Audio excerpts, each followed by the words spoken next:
Hey guys, this is Connor Klein. I'm going to show you how to fix your jerky steering on a zero turn. It usually happens once I got some hours on them. So what actually causes it to be real jerky is not a whole lot of resistance here and some slop in the controls. A lot of times you can change out your steering dampeners, but I'm going to have to say,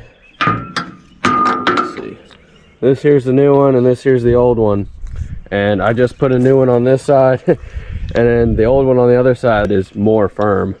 I got these off eBay and they belong in the garbage, so just save your money and buy from the dealer. But how you change them is there's one bolt here, you got to put a wrench on the other side. Yeah, you should be able to see that bolt on the other side, and they just go on and off real easy. And then there's another one right here, and it'll make a big difference if you buy good ones, unlike me. So figured I'd share that information with you. Thanks for watching. Like and subscribe.